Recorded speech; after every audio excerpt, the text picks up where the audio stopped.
Hi. 13వ తేదీన తెలంగాణలో polling ముగిసినప్పటి నుంచి యూట్యూబ్ ఓపెన్ చేస్తే చాలు ఏ పార్టీకి ఎన్ని సీట్లు, ఎడా పెడా ఎవరు పడితే వాళ్ళు, విశ్లేషకులు, నాన్ విశ్లేషకులు, నిన్న మొన్న జర్నలిజంలో చేరిన వారు అందరూ ఎవరికి పడితే వారు బోర్డులు పెట్టుకోవడం, ఎక్స్ప్లెయిన్ చేయడం. అఫ్కోర్స్ తప్పేం కాదు, ఎవరిని తప్పపడట్లేదు. వాళ్ళకున్న ఇన్ఫర్మేషన్ ప్రకారం, వాళ్ళకున్న అప్డేట్స్ ప్రకారం, వాళ్ళ శక్తి సామర్థ్యాల మేరకు విశ్లేషణ చేసి ఏ పార్టీకి ఎన్ని సీట్లు అని చెప్తున్నారు. సో నేను పనిచేస్తున్న ఛానల్లో నేను కూడా కొంతమంది విశ్లేషకులతో ఇంటరాక్ట్ అయ్యా. సో నాకు అనిపించింది వైనాట్, అంటే నేను వాళ్ళతో డిస్కస్ చేసినప్పుడు నాకు దృష్టిలోకి వచ్చినవి వాళ్ళ అభిప్రాయాలు కావచ్చు, నాకున్న పరిజ్ఞానం మేరకు నేను కొద్దిగా స్టడీ చేస్తే కలిపి ఏ పార్టీకి ఏ సీట్ వచ్చే ఛాన్స్ ఉంది చెప్తే తప్పేంటి. సో అందుకే ఈ వీడియో. సో తెలంగాణలో మొత్తం 17 పార్లమెంట్ సీట్లు. సో ఒక సీట్ గురించి మాట్లాడుకోవడం కూడా అనవసరమని నా ఉద్దేశం.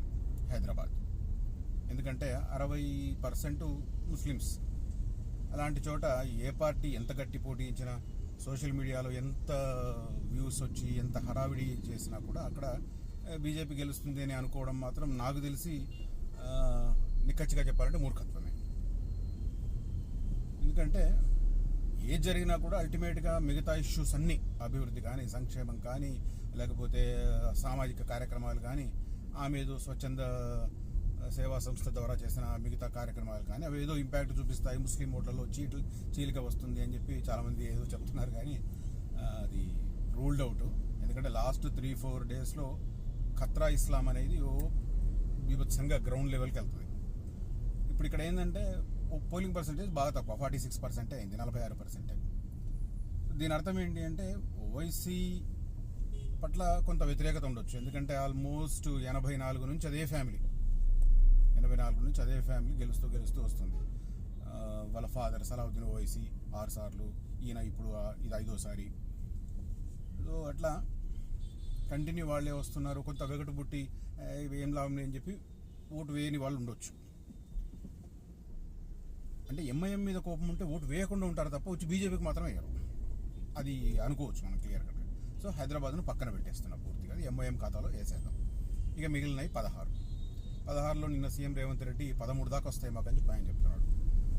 సేమ్ టైం లక్ష్మణ్ కూడా నిన్న బీజేపీ లక్ష్మణ్ కూడా 12 వస్తాయని చెప్పి చెప్తున్నారు. వాళ్ళ అంచనాలు వాళ్ళకు ఉంటాయి, వాళ్ళ ఫీడ్బ్యాక్ వాళ్ళకు ఉంటుంది.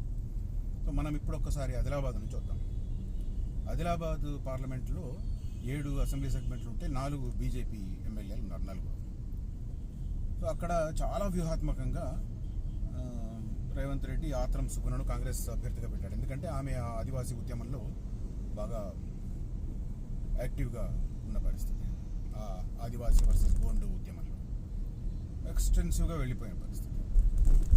అక్కడున్న 3 అభ్యర్థులు, 3 పార్టీల అభ్యర్థులు కూడా సేమ్ సామాజిక వర్గానికి చెందినవారు. కానీ వాళ్ళ సామాజిక వర్గం హక్కులను మాట్లాడుతూ ఇతర సామాజిక వర్గం మీద ద్వేషపూరిత ప్రసంగాలు చేయదు అంటే బీజేపీ అభ్యర్థి నాగేష్. అది ఆయనకు ఒకటి కలిసి వచ్చే అంశం. దాంతోపాటు 4 ఎమ్మెల్యేలు ఉండడం.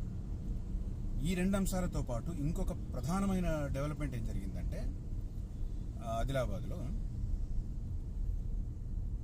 కాదు, మొత్తం తెలంగాణ వ్యాప్తంగా చాలా 10-12 నియోజకవర్గాల్లో జరిగింది. అది అయోధ్య అక్షంతలను గ్రౌండ్ లెవెల్కు తీసుకెళ్లడంలో సంఘ పరివారకు సంబంధించిన సంస్థలు 100% సక్సెస్ అయ్యాయి. ఇళ్లలకు అక్షంతలు చేర్చడం, దాని మీద ఒక ప్రమాణం లాంటివి చేయించుకోవడం, దానికి సీక్వెన్స్గా శ్రీరామనవమి, కరెక్ట్ షెడ్యూల్ కంటే ముందు శ్రీరామనవమి స్టార్ట్ అయింది.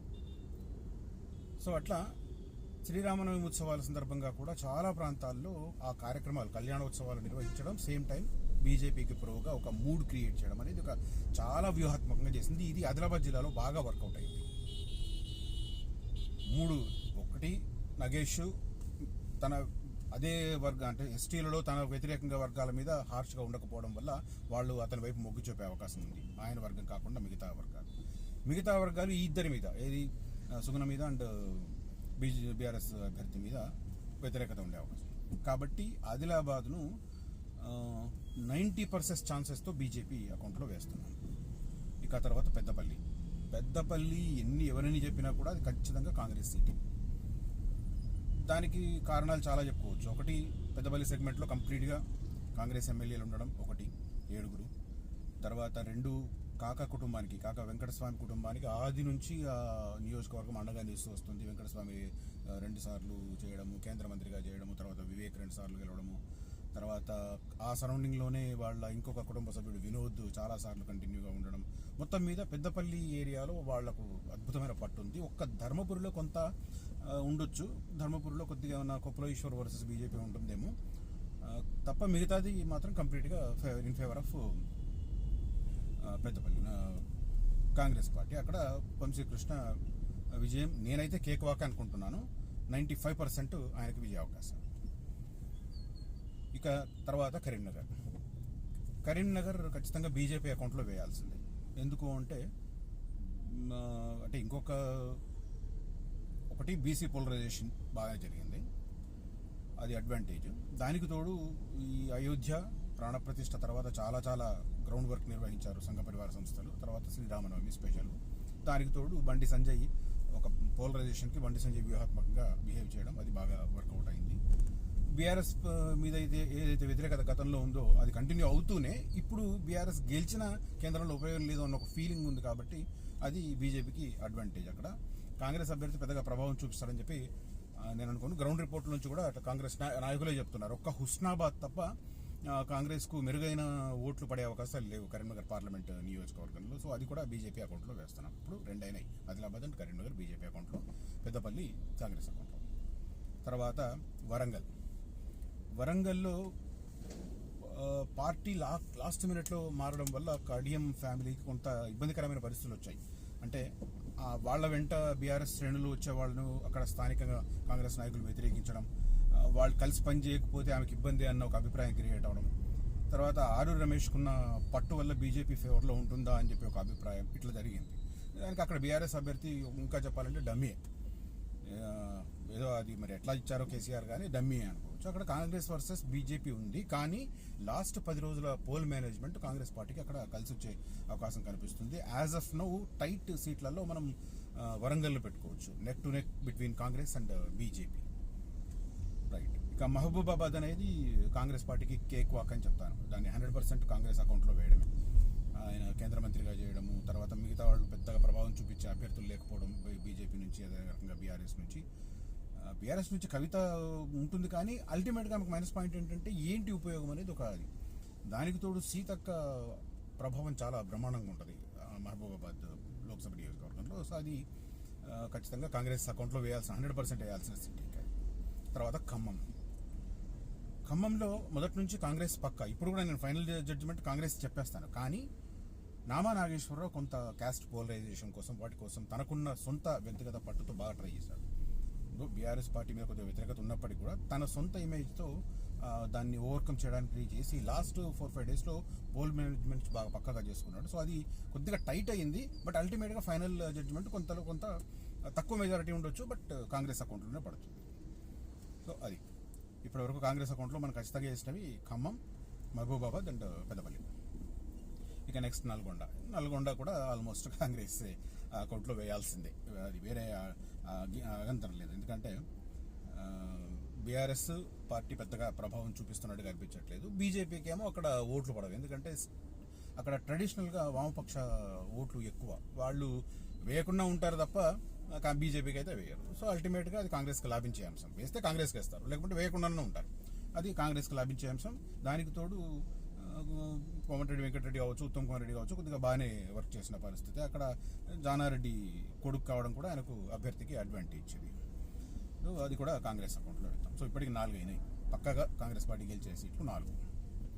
ఇక నెక్స్ట్ నాగర్ కర్నూలు విషయంలో కేసీఆర్ వ్యూహం కొంత కాంగ్రెస్కు దెబ్బకొట్టే స్కోప్ కనిపిస్తుంది. 3 పార్టీలు సమోజ్యులుగా ఉన్నట్టు మనకున్న ఫీడ్బ్యాక్, గ్రౌండ్ లెవెల్లో ఉన్న వాళ్ళతో మాట్లాడితే, పార్టీల నాయకులతో మాట్లాడితే అట్లా కనిపిస్తుంది అభిప్రాయం.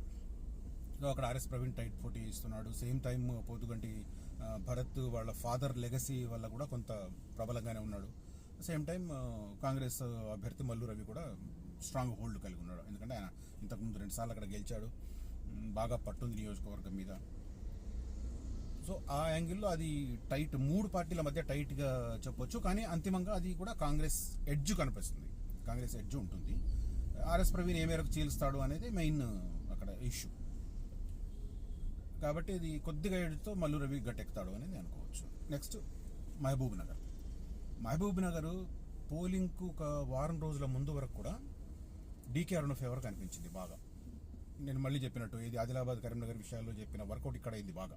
సంఘ పరివార్ చాలా స్ట్రాంగ్గా ఉంటుంది, ఆర్గనైజేషన్స్ బాగా వర్కౌట్ చేస్తాయి. కాబట్టి ఆ అయోధ్య అక్షింతల్ని పక్కడ్బందీగా ఒక ప్లాన్డ్గా డిస్ట్రిబ్యూట్ చేయడం అది బాగా వర్కౌట్ అయింది. అక్కడ శ్రీరామనవమి ప్రమాణాలు కూడా బాగా జరిగినాయి.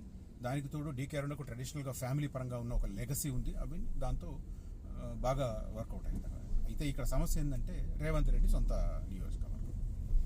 ఆయన మిగతా ఏ నియోజకవర్గానికి వెళ్ళిన అన్నిసార్లు అక్కడికి వెళ్ళాడు. Almost 8 times Mahbubnagar parliament పరిధిలో ఆయన మీటింగ్స్ కండక్ట్ చేశాడు. దాన్ని అర్థం చేసుకోవచ్చు, ఎందుకంటే సొంత నియోజకవర్గంలో ఓడితే ఆయనకు సీఎం కాబట్టి కొద్దిగా ఎంబరాసింగ్ సిచ్యువేషన్ క్రియేట్ అవుతుంది. పార్టీలో కూడా కొంత ఆయన మీద కామెంట్లు మొదలయ్యే అవకాశం ఉంటుంది. కాబట్టి దాన్ని ఇవ్వకుండా ఆయన మ్యాక్సిమం పార్లమూర్ గెలవాలన్న సంకల్పంతో చేశాడు. లాస్ట్ 4-5 daysలో పోల్ మేనేజ్మెంట్ చాలా పక్కగా జరిగింది. తర్వాత స్వతహాగా వంశీ చంద్కు వ్యక్తిగతంగా మంచి పేరు ఉంది అక్కడ. సో అక్కడ మళ్ళీ సేమ్ బీఆర్ఎస్ పరిస్థితి అదే, గెలిచినా ఓడినా ఉపయోగం లేదు అన్న అభిప్రాయంతో అక్కడ పెద్దగా ప్రభావం చూపించలేదు అని విశ్లేషకుల అభిప్రాయం. సో నాకున్న ఫీడ్బ్యాక్ కూడా అదే. సో అక్కడ between Congress and BJP tight fight ఉంది. పోల్ మేనేజ్మెంట్ సక్సెస్ అయితే అది కాంగ్రెస్ అకౌంట్లో పడుతుంది. లేదు అంతకుముందున్న పట్టుని ఆమె కంటిన్యూ చేసి ఆ అయోధ్య ఇష్యూ కానీ ఆమె వ్యక్తిగత చరిస్మా కానీ ఏమైనా వర్కౌట్ అయితే, నేషనలిజం కనుక ఇక్కడ వర్కౌట్ అయితే డీకే అరుణ గట్టెక్కొచ్చు. ఎవరు గెలిచినా కూడా బోటాబోటీగానే ఉంటుందని నా అభిప్రాయం, నా అంచనా. ఇక నెక్స్ట్ చేవెళ్ళ నేను అనుకుంటాను అది 100% బీజేపీ అకౌంట్లో వేస్తున్నాం. రూరల్లో కొండా ఫ్యామిలీకి ఉన్న పాత అది బాగా ఆయన ఏమంటారు దాన్ని మళ్ళీ తవ్వుకున్నాడు, బాగా వర్కౌట్ అయింది అది. దానివల్ల ఇప్పుడు చేవెళ్ళలో ఎట్లా అంటే 3 అర్బన్ సెగ్మెంట్లు, 4 రూరల్ సెగ్మెంట్లు. రూరల్ సెగ్మెంట్లు 4 ఖచ్చితంగా ఆయనకు ఫేవర్లో ఉన్నాయి. దానికి తోడు అర్బన్లలో కూడా ఒక రాజేంద్రనగర్ మీనగా మిగతా ప్లేస్ కూడా బాగా ఆయనకు ఫేవర్గానే కనిపిస్తున్నాయి. శ్రీలింగంపల్లి అయితే చాలా ఫేవర్గా కనిపిస్తుంది. కాబట్టి ఒక 5 సెగ్మెంట్లలో ఆయన ప్రభావం ప్రబలంగా ఉన్నప్పుడు ఖచ్చితంగా విశ్వేశ్వరరెడ్డి విజయం కన్ఫర్మే అన్న ఇండికేషన్స్కి అయితే కనిపిస్తున్నాయి. ఇక తర్వాత మెదక్ కొద్దిగా బీఆర్ఎస్కు హోప్ ఉన్న సీట్లలో అంటే బీఆర్ఎస్కు మెదక్కే అని చెప్తున్నారు. ఎందుకు అంటే కాంగ్రెస్ అభ్యర్థి నీలం మధు సెలక్షనే రాంగ్ అన్న అభిప్రాయం ఉంది. ఆయన ప్రభావం ఏంటంటే పటన్ చెరువు అండ్ సంగారెడ్డి ఏరియాలోనే ఆయన వెల్ నోన్ పర్సన్, మిగతా 5 సెగ్మెంట్లో పెద్దగా తెలియదు. వెరాజ్ వెంకట్రామరెడ్డి కలెక్టర్గా ఉన్నాడు, ఆయనకు మంచి పట్టు ఉంది, స్వతహాగా బాగా డబ్బు కూడా బాగా అర్ధబలం అంగబలం 2 బ్రహ్మాండంగా ఉన్న పర్సన్. దానికి తోడు పెద్ద అడ్వాంటేజ్ ఏంటంటే మాజీ ముఖ్యమంత్రి కేసీఆర్ ప్రాతినిధ్యం వహిస్తున్నది అక్కడి నుంచే. తర్వాత సిద్దిపేట మాజీ ఆర్థిక మంత్రి ఉన్న హరీష్ రావు అక్కడి నుంచే. కాబట్టి దుబ్బాక కూడా వాళ్ళ చేతిలో ఉంది, బీఆర్ఎస్ చేతిలో ఉంది. సో ఈ లెక్కన ఈ 3 సెగ్మెంట్లలో కనుక వెంకట్రామరెడ్డి గట్టిగా మెజారిటీ తీసుకోవచ్చగలిగితే ఖచ్చితంగా ఆయనది విజయం కన్ఫర్మ్ అనుకోవచ్చు. ఇక రఘునందన్ రావు ఏంటంటే దుబ్బాకలో ఓడిపోవడం కొద్దిగా ఆయనకు సింపతి ఉంది ఆయన మీద. దానికి తోడు పార్టీ కూడా బాగానే వర్కౌట్ చేసింది. మొత్తం 7 నియోజకవర్గాల్లో ఈక్వల్ రేషియోలో స్ప్రెడ్ అయింది ఒక రఘునందన్ రావు అని చెప్పొచ్చు. వెంకట్రామరెడ్డి ఏమో అటుపక్క బెల్టే వెళ్ళాడు, ఇటుపక్క బెల్ట్ పెద్దగా రాలేదు. నీలం మధు ఏమో ఇటుపక్క బెల్ట్లో ఉన్నాడు, అటుపక్క వెళ్ళలేదు, సంగారెడ్డి పటన్ చెరువు వైపు కన్ఫర్మ్ అయిన పరిస్థితి. సో ఈ లెక్కన రఘునందన్ రావు వర్సెస్ వెంకట్రామరెడ్డి టైట్ ఉంది. అల్టిమేట్ విజయం అనేది డిపెండ్ అయ్యేది ఈ 3 సెగ్మెంట్లు, గజ్వేల్, సిద్దిపేట అండ్ దుబ్బాక. ఈ 3 సెగ్మెంట్లలో కనుక గట్టిగా BRS majority more than 50,000 majority కనుక ఈ 3 స్థానాలలో వస్తే, 3 సెగ్మెంట్లలో వస్తే వెంకట్రామరెడ్డి గెలవచ్చు, బీఆర్ఎస్కి ఒక ఎంపీ ఉండొచ్చు. కానీ అది అల్టిమేట్గా మళ్ళీ డిపెండ్ అవుతుంది. అట్లా రాకపోతే ఆ 3 సెగ్మెంట్లలో ఒక 20,000, 30,000 మెజారిటీ కనుక వస్తే ఈ మిగతా 4 సెగ్మెంట్లు ప్రభావం చూపిస్తాయి. కాబట్టి అక్కడ రఘునందన్ రావుకి అడ్వాంటేజెస్ ఎక్కువ ఉంటాయి. అది నేనైతే బీజేపీ ఖాతాలోనే వేస్తున్నా ప్రస్తుతానికి. ఇక నెక్స్ట్ జహీరాబాద్ బీజేపీ అకౌంట్లో వేయాల్సిందే. ఎందుకంటే బీబీ పాటిల్కు వ్యక్తిగతంగా ఉంది. ఆయన బీఆర్ఎస్ పార్టీ తరఫున గతంలో గెలిచినా కూడా ఆయన వ్యక్తిగత అది బాగా వర్కౌట్ అయింది. ఆయనకు చాలా మందికి ఉద్యోగాలు కానీ, ట్రెడిషనల్గా ఫ్యామిలీగా ఉన్నది కానీ దానికి అడ్వాంటేజ్. ఆయన బీజేపీ తరఫున కూడా గెలవచ్చు. దానికి తోడు కామారెడ్డి, ఎల్లారెడ్డి ఏరియాలో బీజేపీ బాగా వర్కౌట్ చేసింది పార్టీ పరంగా. మనందరికీ తెలుసు కామారెడ్డి జైంట్ కిల్లర్ కాటసాని వెంకటరమణారెడ్డి బాగా మొత్తం మీద అది అకౌంటు బీజేపీ అకౌంట్లో. ఇక నిజామాబాద్లో మైనారిటీ ఓట్లు కీలకం అనేది అందరికీ తెలుసు, నిజామాబాద్ టౌన్తో పాటు బోధన్ ఏరియాలో. కానీ అందుకు రివర్స్లో బాగా పోలరైజ్ అయింది. నిజామాబాద్ అండ్ బోధనలో హిందూ ఓట్లు బాగా పోలరైజ్ అయ్యాయి. ఇంటెన్షనల్గా బాగా హార్డ్ వర్క్ చేశారు. దానికి తోడు ఆరుమూరులో ఎమ్మెల్యే, తర్వాత బాల్కొండ, ఈ 4 నియోజకవర్గాలు బీజేపీ ఫేవర్లో కనిపిస్తున్నాయి. నిజామాబాద్ రూరల్ కొంత బాజిరెడ్డి గోవర్ధన్కు ఎడ్జ్ ఉండొచ్చు బీఆర్ఎస్ క్యాండిడేట్కు. సో అది దాన్ని పక్కన పెడితే కొరుట్ల అండ్ జగిత్యాల ఈ 2 జీవన్ రెడ్డికి బాగా ప్లస్ పాయింట్లు. ఎందుకంటే అందరికీ అందుబాటులో ఉండడం, చాలా సాధారణమైన నాయకుడిగా ఉండి అందరికీ అందుబాటులో ఉండడం అనేది ఆయనకు పెద్ద అడ్వాంటేజ్, లోకల్ అది అడ్వాంటేజ్. సో ఆ 2 నియోజకవర్గాల్లో ఆయనకు మెజారిటీ వచ్చిన 3 నియోజకవర్గాల్లో బీజేపీకి మెజారిటీ వచ్చి నిజామాబాద్ అర్బన్ కొద్దిగా అటు ఇటుగా ఉన్నప్పటికీ కూడా సో ఓవరాల్గా ధర్మపురి అరవింద్ 30-40 వేలతో మెజారిటీతో గట్టెక్కుతాడు అనేది మనకున్న సమాచారం. నిజామాబాద్ బీజేపీ.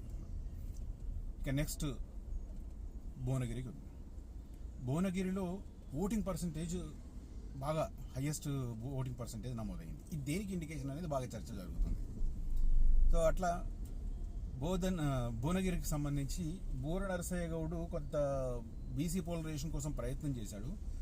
క్యామ మల్లేష్ కొద్దిగా ఆయనకు చరిష్మా ఉంది, డబ్బులు ఉన్నాయి, కానీ ఎందుకో గెలుస్తామా లేదా అన్న డౌట్లో లాస్ట్ ఒక 10 days ఆయన సైలెంట్ అయ్యారు, పెద్దగా యాక్టివ్గా లేరు అని ఆయన బీఆర్ఎస్ నాయకులు కొంతమంది చెప్తున్నారు, సెకండ్ కేడర్ నాయకులు. సో అక్కడ బిట్వీన్ బాగా ఇంకోటి కాంగ్రెస్ గురించి చెప్పుకోవాలంటే రాజగోపాల్ రెడ్డి ఇజ్జత్ కా సవాల్. సో అలాంటి పరిస్థితుల్లో అక్కడ కాంగ్రెస్ వర్సెస్ బీజేపీ వాళ్ళు వాళ్ళ అకౌంట్లో వేసుకుంటున్నారు, కాంగ్రెస్ వాళ్ళు వాళ్ళ అకౌంట్లో వేసుకుంటున్నారు. నేనైతే నెక్ టు నెక్ అనుకుంటున్నారు భువనగిరి. టైట్ కాన్స్టిట్యున్సీలో భువనగిరి ఒకటి అనుకుంటున్నాను. ఇక నెక్స్ట్ మిగిలింది మనకు మల్కాజ్గిరి దేశంలోనే హయ్యెస్ట్ ఓటర్లు ఉన్న నియోజకవర్గం. అంటే ఓటర్ల సంఖ్యతో పోలిస్తే లార్జెస్ట్ కాన్స్టిట్యున్సీగా మల్కాజ్గిరిని చెప్పుకోవచ్చు. ఈటల రాజేందర్కు ఎన్ని అడ్వాంటేజెస్ అంటే చాలా అడ్వాంటేజెస్ ఉన్నాయి. అది బీజేపీ అకౌంట్లో ఖచ్చితంగా వేయాల్సిందే. ఒకటి, కాంగ్రెస్ పార్టీ వ్యూహాత్మకంగా ఫెయిల్ అయిందని చెప్పొచ్చు. అక్కడ అవుట్ సైడర్ను తీసుకురావడం అనేది పెద్ద మైనస్ పాయింట్. తర్వాత ఈ బీఆర్ఎస్ రాగిడి లక్ష్మారెడ్డి అయితే పెద్దగా ఎఫెక్ట్ చూపించినట్టు ఎక్కడా కనిపించలేదు. సో ఉద్యమ కాలం నుంచి కూడా మల్కాజ్గిరి ప్రాంతంలో ఉన్న చాలా లొకేషన్స్లో ఈటల రాజేందర్కు మంచి పట్టుంది. దానికి తోడు సానుభూతి క్రియేట్ అయింది. బీఆర్ఎస్లో పార్టీలో బాగా ఇబ్బంది పడ్డాడని చెప్పి సానుభూతి క్రియేట్ అయింది. క్యాడర్ కూడా బాగా హార్డ్ వర్క్ చేసింది. బీజేపీ క్యాడర్ బ్రహ్మాండంగా ఉంది. మోడీ రోడ్ షో వచ్చిన తర్వాత ఇంకా చాలా పెరిగింది గ్రాఫ్. ఇవన్నీ అడ్వాంటేజెస్తో మల్కాజ్గిరిని బీజేపీ అకౌంట్లో 100% గెలిచే అకౌంట్లో వేయొచ్చు. ఇక సికింద్రాబాద్లో యాక్చువల్గా 15 days క్రితం వరకు పోలింగ్కి కిషన్ రెడ్డికి సానుకూలంగా లేనట్టే అనిపించింది. ఈవెన్ సొంత పార్టీ నాయకులు, ద్వితీయ శ్రేణి నాయకులు మాకు అందుబాటులో లేడు, మంత్రి అయిన తర్వాత అస్సలు అందుబాటులో లేడు అంటూ కొంతమంది పెద్దగా అనాసక్తి చూపించారు ఆయనతో వర్క్ చేయడానికి. దానికి తోడు మైనారిటీల ఓట్లు కూడా ఎక్కువ, క్రిస్టియన్ అండ్ ముస్లిం మైనారిటీ ఓట్లు కూడా ఎక్కువ.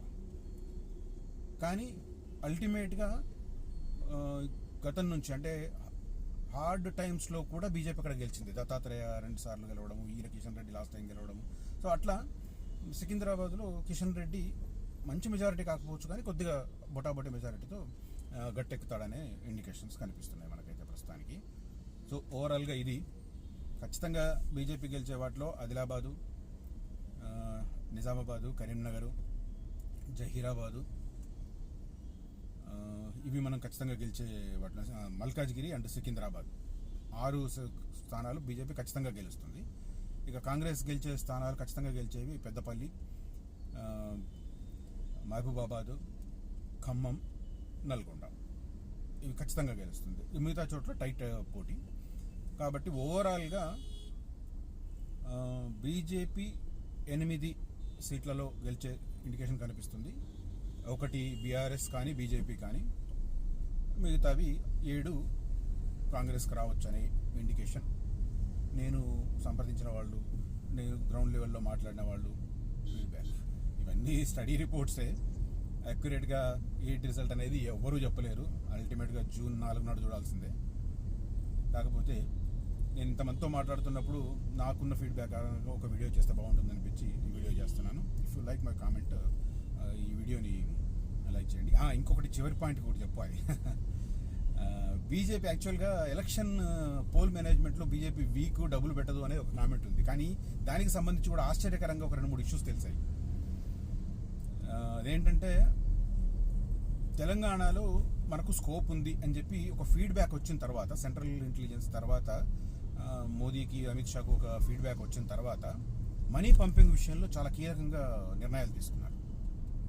ఏవేవే సెగ్మెంట్లు అయితే మనకు వచ్చే ఛాన్సెస్ ఉన్నాయో నియోజకవర్గాలు, అక్కడ 15 నుంచి 25 కోట్ల వరకు డంప్ చేశారు. అయితే లోకల్ నాయకులకు ₹1 కూడా ఇవ్వలేదు. లోకల్ నాయకుల చేతి ద్వారా ₹1 కూడా డిస్ట్రిబ్యూట్ చేయించలేదు. పూర్తిగా జాతీయ స్థాయి ఉత్తరాది నుంచి వచ్చిన కొంతమంది సంఘ పరివారంలో ఎక్కడో ఏదో ఆర్గనైజేషన్ సంబంధించిన వాళ్ళు ఉంటారు. సంఘ పరివారంలో 7-8 ఆర్గనైజేషన్స్ ఉన్నాయి కాబట్టి ఏదో ఆర్గనైజేషన్ నుంచి ఉంటారు.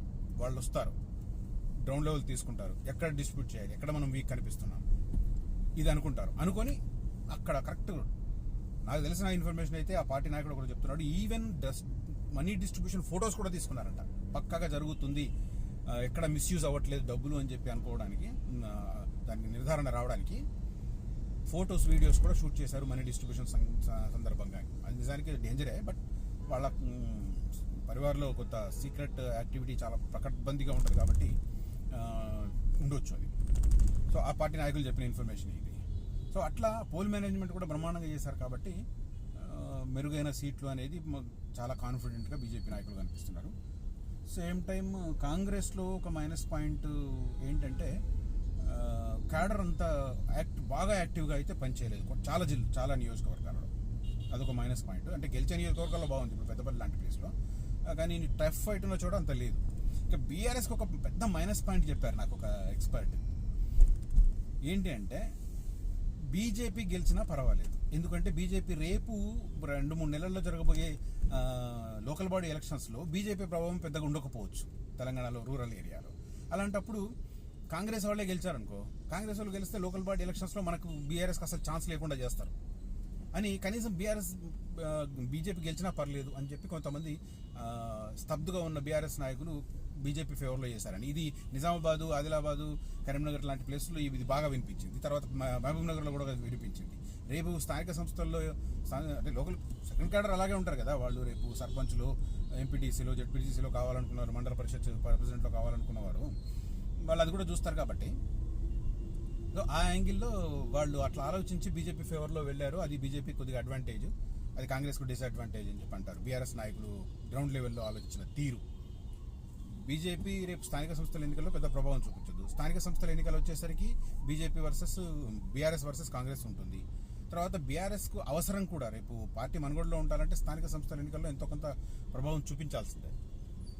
సో అది చేస్తారా, ఎట్లా ఉంటుంది అనేది, కానీ ఆ టాక్ మాత్రం బీఆర్ఎస్ నాయకుల్లో బాగా కనిపించింది. అట్లా ఉన్నోళ్ళు బీజేపీ ఫేవర్లో ఓటేశారు, గ్రౌండ్ లెవెల్లో తమ క్యాడర్ని పంపించారు అనేది ఒక టాక్ నడుస్తుంది. అది బీజేపీకి అడ్వాంటేజ్గా చెప్పుకోవచ్చు. ఓవరాల్గా ఎలక్షన్ పోలింగ్ తర్వాత పరిణామాలు, వాటికి సంబంధించిన ఫీడ్బ్యాక్ ఆధారంగా ఈ వీడియో చేస్తున్నాను. If you like my comment, please subscribe my channel and encourage me. Thank you so much.